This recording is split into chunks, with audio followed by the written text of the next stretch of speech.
Hey, what's going on, everybody? Welcome back to Big Hey. Gauchos. Talking about shows completely out pocket top with one in your pocket. I'm Austin, back with the boys. Just made it back home from Zimbabwe. Thank you for the well wishes, everybody. Great trip and great experience.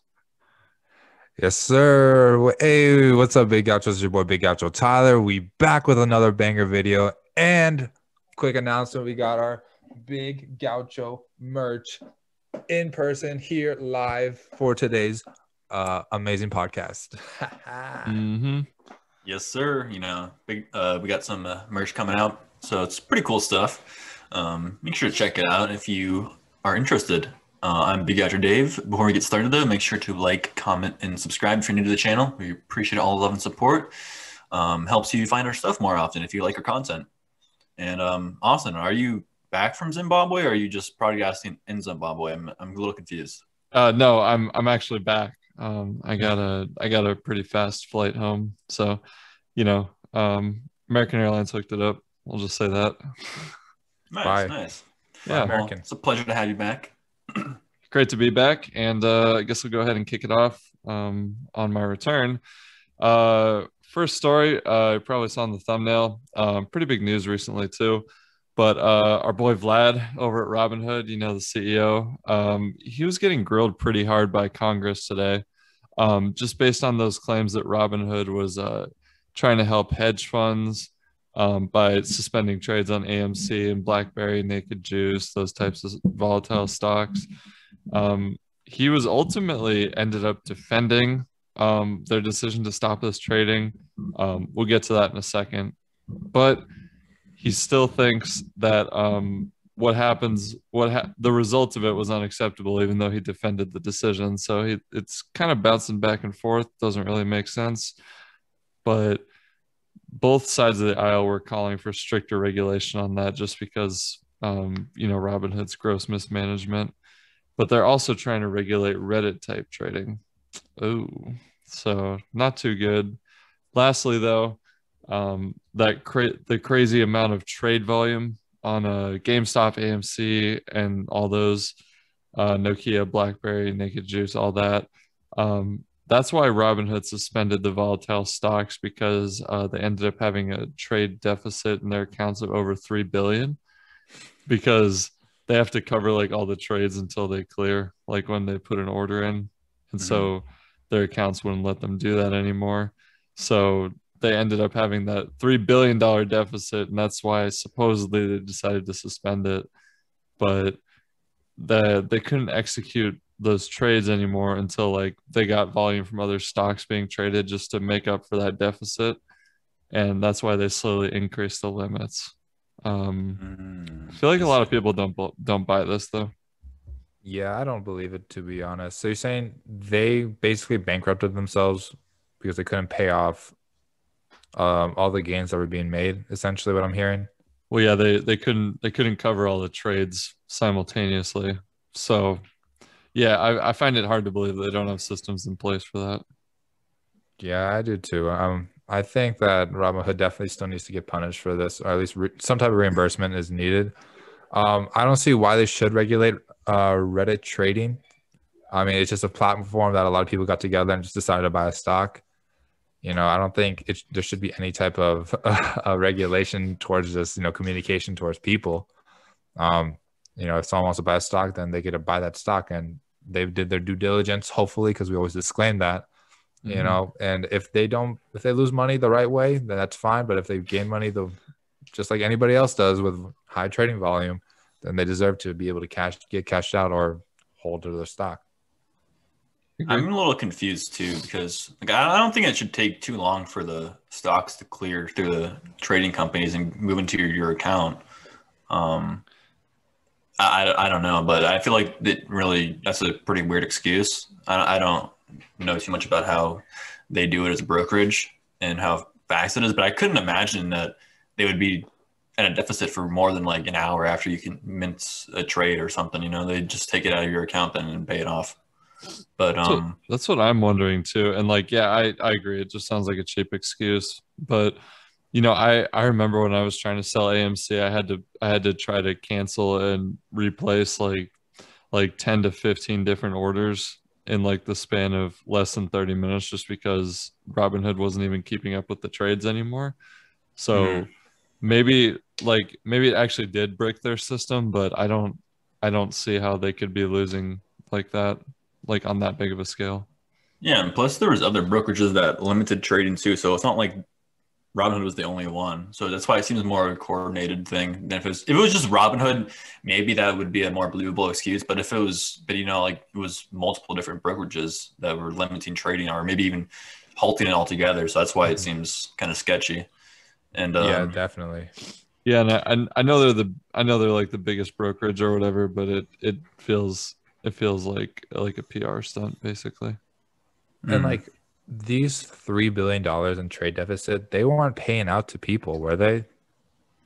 Like people were putting money into these stocks, so wasn't Robinhood getting all that revenue from those trades and all that? Yeah, but they just like didn't they were like overwhelmed by the volume and didn't have enough to like cover the trades like while they were going through, just because of like the insane volatility, I figure. But still feels like a cheap excuse for nothing.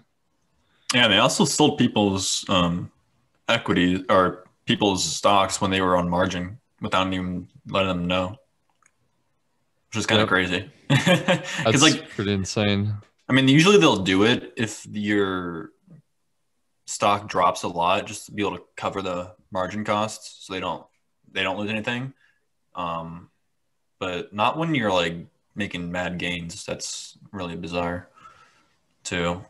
Yeah. And I hope they don't, do anything to Wall Street Bets or anything else, because it's a public forum. You can post whatever you want, and it's all. I mean, it's a little bit weird because what happened with GameStop and Nokia and AMC was really different from what Wall Street Bets is used to. Usually, you just go on there and someone just punted half their portfolio into a couple calls, and then they post a couple weeks later saying they lost it all, and then everyone just laughs at them and calls them mean names in the comments, or maybe they'll pull out a really big win and they'll make a lot of money and people will congratulate them. But it really got started with that one user, DFV for short. He was like, he's the martyr, he was posted the original GameStop guy. Yeah, he did. He posted it like almost a year ago at this point, maybe a couple months shy of a year. And he put a considerable amount. I think it was like $60,000 or $50,000 in. And he was losing a lot of money, but he kept on updating every now and then. And then all of a sudden it started skyrocketing, and people kind of looked to him as like the God figure, if you will. Yeah. Yeah, Michael Burry from The Big Short was doing it too. One of the guys was in that movie, and he made a ton of money. He had like over 100 million in GameStop in September before they popped. So Wow. it's pretty crazy. I think that definitely had an impact on why it blew up too, because the forum follows a lot of like cult financial movies and stuff like that. So he's kind of a hero to them. Yeah, I mean, he's a smart guy. I like that movie too, just as much as everyone else. Big Short, it's a great movie. Check it out if you haven't. Top 5 all time. But what else might be your top 5 all time is if you get in on some Ford stock while you can, because they got some pretty exciting news coming out too. Yeah, so Ford just announced today that by the year 2030, it's going to be fully EV in Europe. The big reason why it's just in Europe is because Europe is very strict on their CO2 emissions compared to the USA. They are going to be fining automakers millions of dollars a year if they don't keep up with their CO2 emissions and don't keep them low, because Europe is more liberal on their policies, and they regulate business more. So Ford's trying to not get fined a lot of money and keep their business in Europe. And an example of this is the UK, which is not the most strict country, but you don't really imagine the UK as a super liberal country compared to other countries in Europe. But they are going to be banning the sale of vehicles that rely solely on gasoline and diesel for combustion by the year 2030, which is only 9 years away, which is kind of crazy. It's a pretty lofty goal. It is, I think. I mean, I know that EVs have really exploded in the last 2 or 3 years. Mostly within the last year, they really took off. But that seems like a really optimistic goal. And then by 2035, they're going to be banning hybrids as well. So the only vehicle you can buy is going to be an EV. Why would you ban a hybrid? I think they're just trying to move away from carbon emissions. I'm not gonna lie to you guys. This is some pretty crazy news. I mean, I'm all for EV and all that, but just like the whole industry within itself is starting to completely take a step in the other direction in a sense where they're completely just kicking out all gasoline powered cars in a sense. Like electric vehicle, from what I'm seeing, GM's doing it, Ford's now doing it. There's all these new EV companies coming out. This is the new wave of, I believe, cars and like kind of like their next step into evolution. I'm surprised at the same time. I'm interested to see like how things will unfold because we're all invested in some EV stock. I don't know about you, Osti, but Dave and I are. Jump on it, bud. And We'll see. I am actually looking forward to this because if one of our EV stocks, get commissioned, then they're going to the moon. So definitely a lot of potential within this space because, like we said, this is something that's brand new. A lot of technology still needs to be invented to completely wipe out the all gas powered cars. I'm really happy to see how this is going to unfold. Yeah, me too. And I think it's really interesting because just a couple of years ago, Ford stopped manufacturing all their cars except the Mustang. So I wonder if maybe like they're going to bring back vehicles in electric only. That'd be really interesting. I mean, I'm sure there's a bigger market for it in Germany. Yeah, an electric Bronco would be crazy someday. But yeah, I mean, it's really cool to see. Like, I mean, it feels like they're starting over, like with the cars and just making everything electric. So bold move. Maybe that was the plan all along. I feel like that could have been the case, but I guess we'll never know. Yeah, they're setting aside a lot of money. So recently they announced they're setting aside $1 billion to kind of like construct and update a brand new EV manufacturing plant in Cologne, Germany. So that's a pretty cool town, I guess. Maybe they wear a lot of cologne there. I don't know, but they're also setting aside. I think it was $22 billion for this project of fully converting to EV in Europe, which is a lot of money. I wonder if Tesla's big in Europe. I honestly, like, I'm not sure. I mean, I know it's a big deal here in the United States because everyone kind of wants one, but I wonder what the distribution's like in Europe. Yeah, good point. I don't know either. I don't think electric vehicle trucks are going to be very popular in Europe because trucks aren't as popular in Europe as they are in America.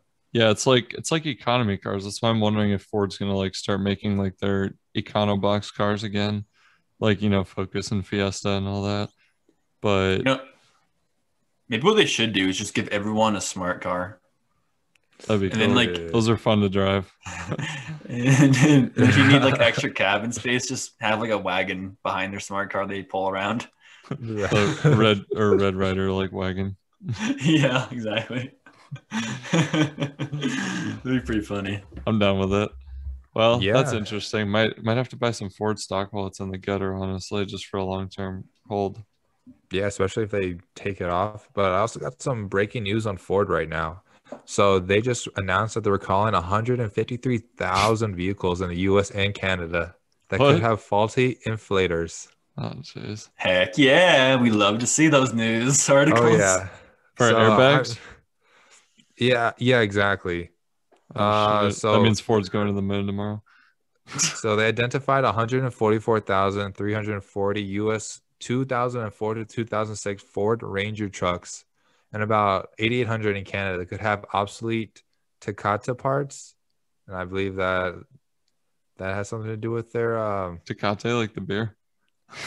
it sounds like it, but it looks like there's something wrong with that and it hurts the airbag. So guess we're gonna have a big day for Ford tomorrow. They might be taking it in the gutter just a bit more. I hope there's not a big calls day on for Ford because I sold a call that expires tomorrow. It's the strike price is $11.50. Right now it's at like $11.40. Yeah. All right. Yeah, you're right. It's a rare instance to the airbag inflators rupturing and sending potential deadly metal fragments flying, prompted Oh my around the God. motive. So yeah, definitely not safe. They Holy have about 100 million inflators that were installed. And 19 major automakers have been recalled. So Oh this my is actually something God. really big. Yeah, sell a Wow. Ford Ranger if you got it. Sounds dangerous. Well, Yeah, hopefully no one's 153. been killed or hurt by that. Hopefully I hope so. not. But yeah, some breaking news for you guys. 153,000 trucks currently right now being recalled. Ford Motors, what are you going to do about it? We'll see you tomorrow on the trading day. That's it with Big Gaucho's Big Gaucho time out.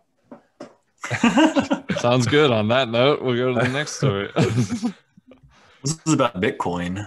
Yeah, we got a big Bitcoin story. So what happened today is some kind of big news as far as growing the Bitcoin investor circle goes. The first Bitcoin ETF just debuted today. Ooh, it's under the ticker BTCC, and it's by Purpose Investments LLC in Toronto, Ontario, Canada. They've sold more than 165 million in shares on their first day, which is pretty insane volume for what it is. They're trying to aim for investments in both the physical and digital Bitcoin. I don't even know where you'd find a physical Bitcoin anymore, but could be a pretty good benefit for those institutional investors and just people who are looking to diversify out of, precious metals, or people who don't really know about it. Like, they'd more likely trust an ETF. What do you guys think? I definitely see it as kind of a way to get into like Bitcoin without actually having to spend actually all-time high $52,000 for a Bitcoin. Yeah, I'm it's a assuming good it's gonna way be a to. lot. It's gonna be a lot less, and then it'll reflect how Bitcoin moves, right? If that's how it works, ETFs are like basically how the industry is moving overall. Yeah, I think so, and I think it'll be useful for people to like spread out the risk a little bit, because they're not going to be holding like massive amount of coin. Oh So yeah, 100%. never know. I'm trying. I'm trying Um, to. I'm trying to get into my Kraken account because I bought some Bitcoin in 2017, and I can't get back into it. So if anyone knows how to get into a Kraken account, leave a comment below, please. yeah, I'm for this. Definitely think for like small time investors, this is definitely a way to get into that Bitcoin. I still think Bitcoin's a bit overpriced at 52,000. Granted, the whole market's doing good, and I've made some pretty good money on other coins, which is really nice. I mean, I always wanted to have a Bitcoin. I hope it crashes so I can buy one, but though, dude, I don't know. Like more, if more institutions start jumping on this boat and start pumping money into it, it's going to the moon. Mhm. I I don't know. Like, I don't see too much profit being put into this unless you have 50,000 to put in. The risk to reward ratio is just not in your favor overall at this price point. So maybe the ETF is for you. Very true. I don't know. I'm not a big fan of Bitcoin. I don't know. It's not for me. So that's all. It's not for me. Fair enough. I don't think it is for everybody. And I think it's quite risky, and invest at your own risk. Similar to Tesla, if you got a bag of money to throw at it, go ahead. But other than that, yeah. Meh. Oh, but one thing that what they are doing is, if anyone is related to Coinbase or does any Coinbase trading, Austin was telling me about this before the podcast, Mhm. that if you own any Ethereum or want to buy any Ethereum and put it for a stake of 7.5% APR, they're actually doing that right now with any Ethereum coin that you have. So, if you want to make 7% on an Ethereum coin, you just want to hold on to it, be a bag holder, diamond hands it, that might be something for you to do. 7% isn't bad. And right now, I think Ethereum is trading around $1,900. So you're making Wow. almost what, $190?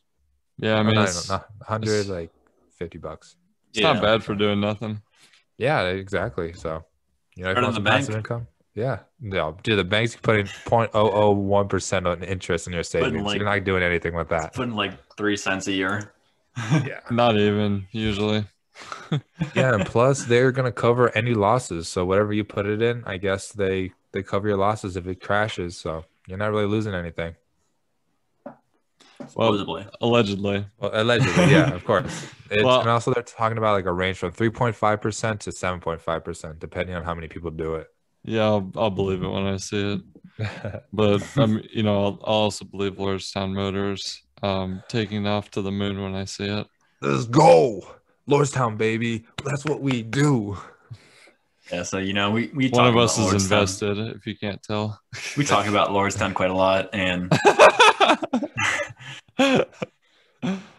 That's my baby. they're in Ohio, and there's some new legislation being proposed in the state legislature of Ohio that will potentially allow Lordstown Motors to sell their EV vehicle, the Endurance, directly to the public rather than selling it to an auto dealership and then going through that way.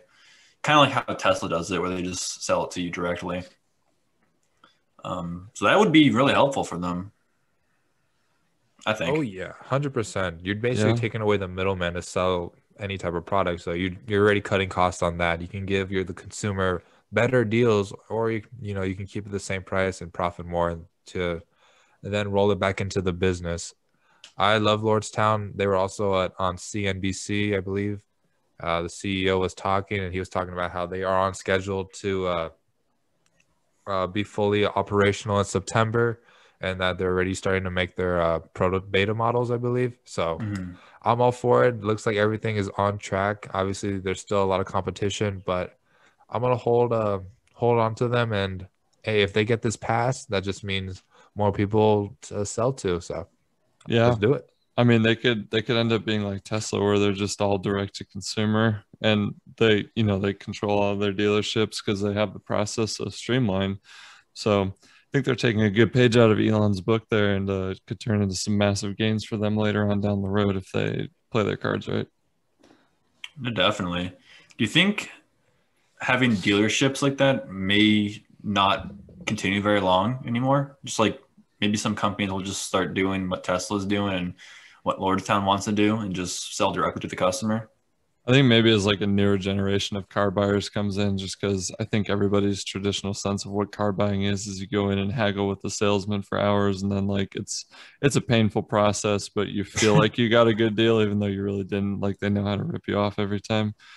But I think that's what everyone else is used to right now. And like Carvana and stuff like came out, so that's changing how people buy cars online. So I think eventually yes, but probably not for like 10 years. Yeah, that's true. Those dealerships really be getting you on all those fees and extra charges on the side as soon as you agree to a price. I know. Yeah. I mean, and they have like their threshold of what they can cut you down, and they just want to make you feel like you got something for free and you really didn't. Oh yeah, 100%. So buying direct to consumer might not be the wave right now, but if people start, doing a little bit more research and seeing how much money they can be saving, I think there'll definitely be like a change in the mindset over the years.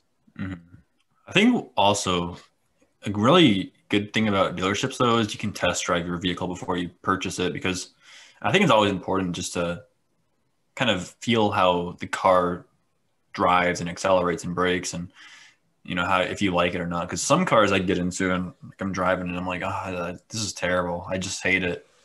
Yeah. No, I think Tesla does that. They have some dealerships where you can test drive them.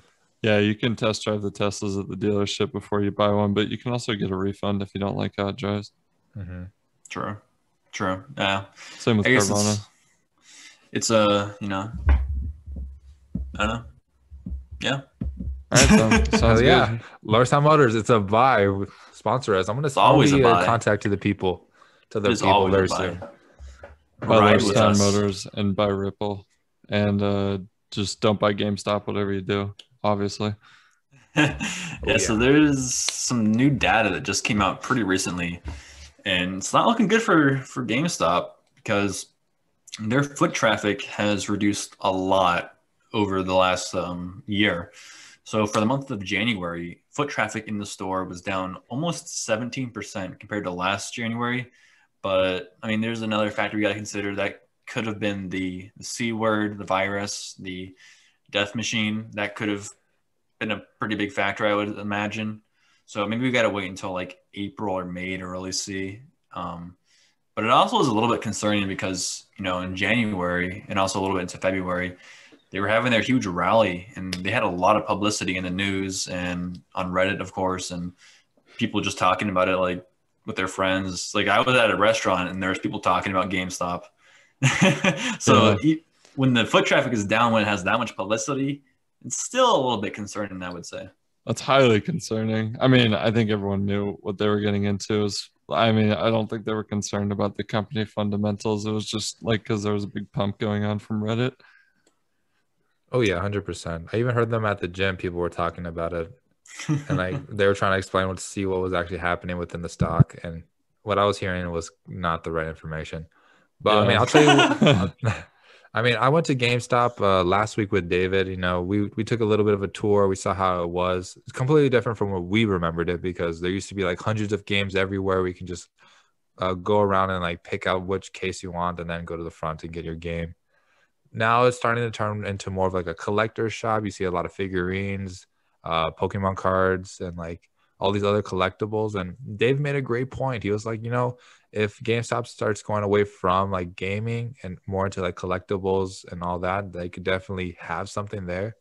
And I actually agree with him. You know, if they have an unlimited stock of Pokemon cards, they'll have foot traffic literally through a line through to the streets. Yeah.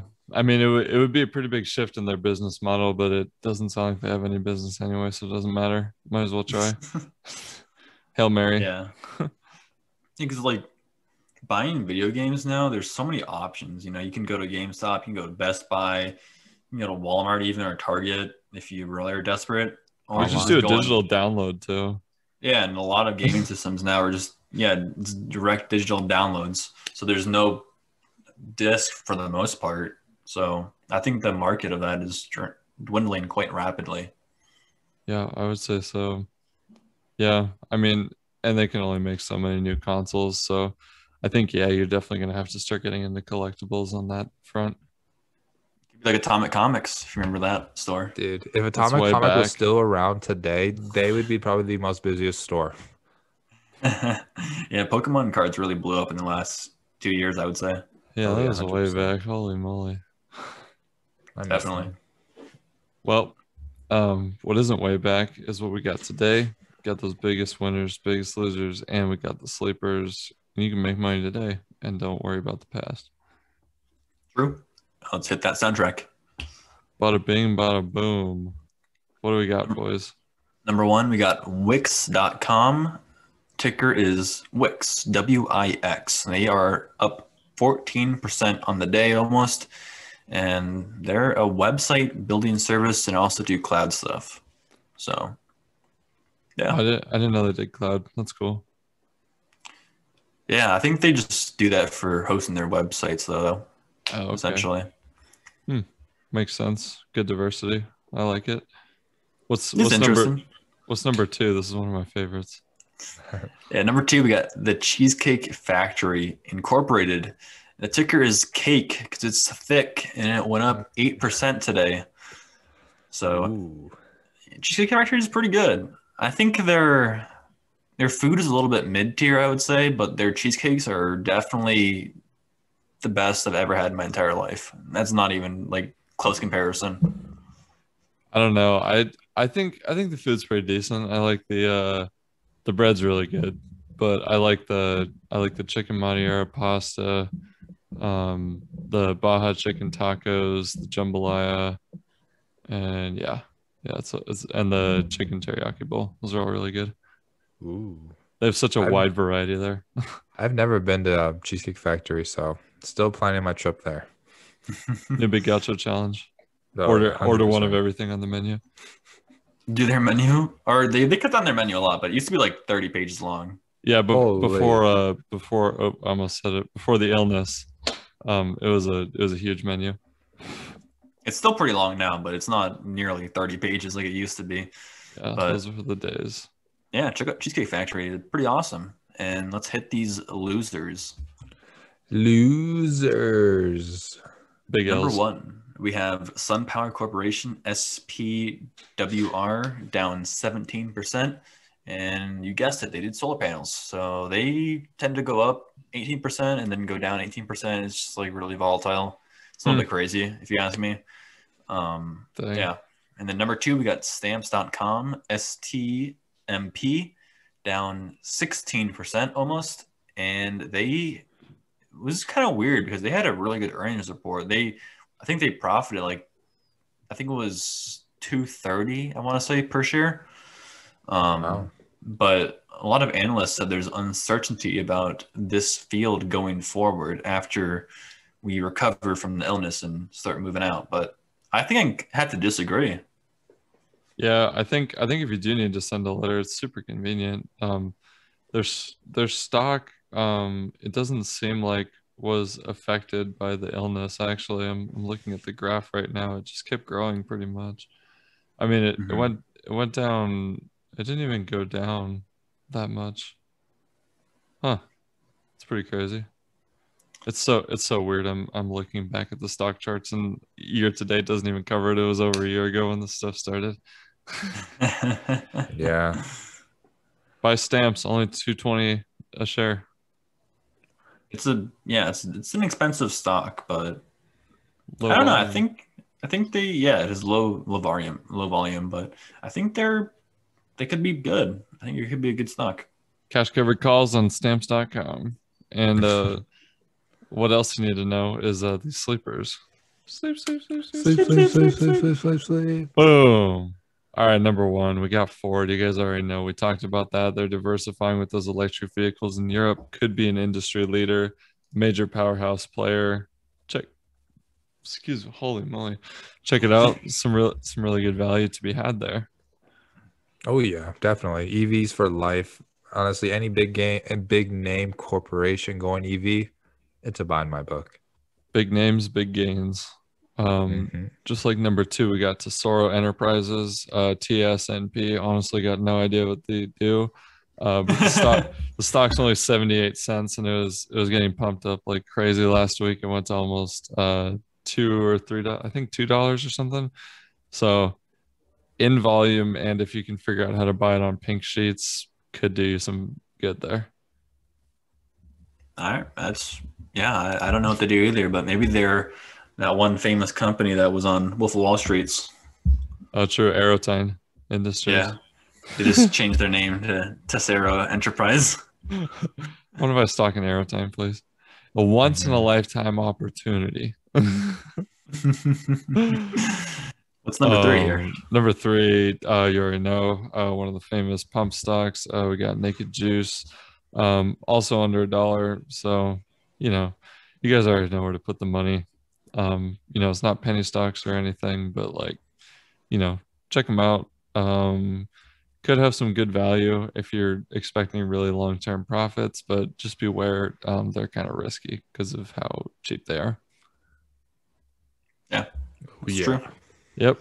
But one thing you don't have to worry about risk on, because they always cover everything and do a great job and have excellent systems. You got Anchor for all of your podcasting Anchor. needs. Yes, sirs.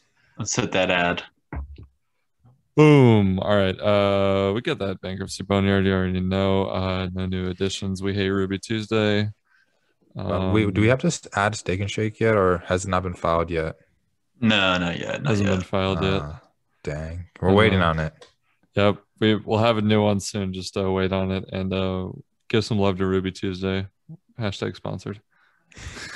True. All right, let's hit the best part of the episode, the Dow predictions. So Yep. Tyler won today, barely, but he won. So Oh you can yeah. go first, boss.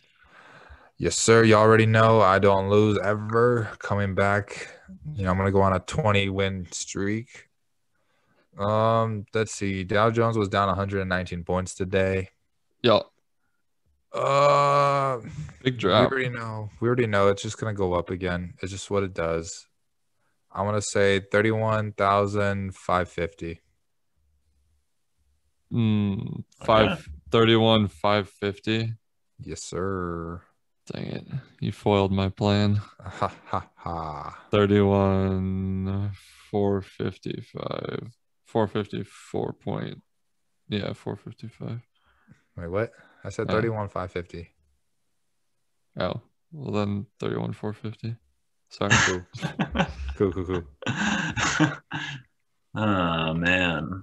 The Dow's just trading so stagnant. It's just a straight line. I know, dude. It sucks. That's kind of a bummer, honestly.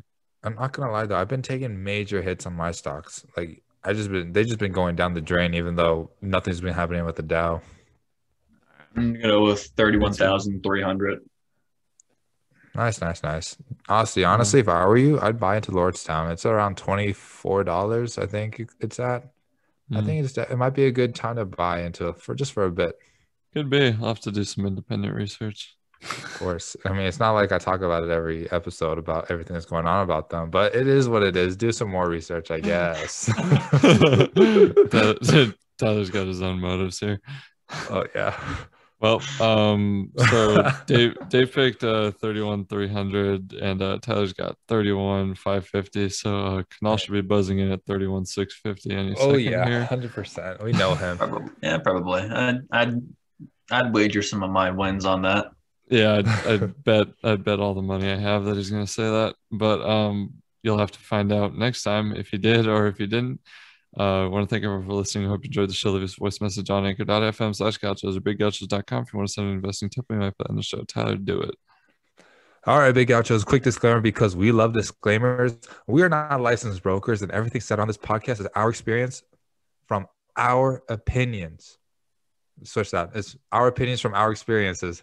That being said, please do your due diligence and please invest safely, Big Gauchos, because we're not liable for any lost gains, but we are directly liable for all major Gaucho gains because that's what we do. We make money with y'all. And with that being said, I want to thank everybody for all the love and support. We broke 10K views all time on this channel. We're growing at a rapid pace. We're on our way to 200 subscribers, hopefully by the end of next month. Thank you all. And at maybe 500 subscribers, we'll release the Big Gaucho merch to the public. Let us know in the comment section below if you guys want some shirts. We might do a giveaway out soon. Dave, let the viewers know our amazing Instagram. Yeah, so the Instagram is at Big Gauchos. You know, it sounds familiar. It's like the YouTube channel or the podcast channel. But we also have a TikTok at Big Gauchos. Come over, check that out as well. We have some pretty awesome stuff on there. We would appreciate it. Yeah, definitely. Go check those out. Share them with everybody. Once you're done sharing those, make sure you take us on the go with you. We are on all streaming services: Apple, Spotify, Anchor, YouTube, Google, Pocket Cast, Breaker, Radio Public, Overcast, or you can add us to your own RSS feed. Make sure, especially if you're listening to Apple Podcasts, leave us a rating 1 to 5 stars. Do not accept anything less than 4.5 stars. Leave us a review. Tell us who your favorite Big Gaucho is. Click that share link button. Send it to a friend to give them a time code to listen to. And boys, got anything else to add? Cheers to 200 subscribers, boys. 200 subscribers, and hopefully Ford stays under 1150 tomorrow. Yep. Big dreams, Big Gauchos. Good night from Arizona. Hope you made some Peace.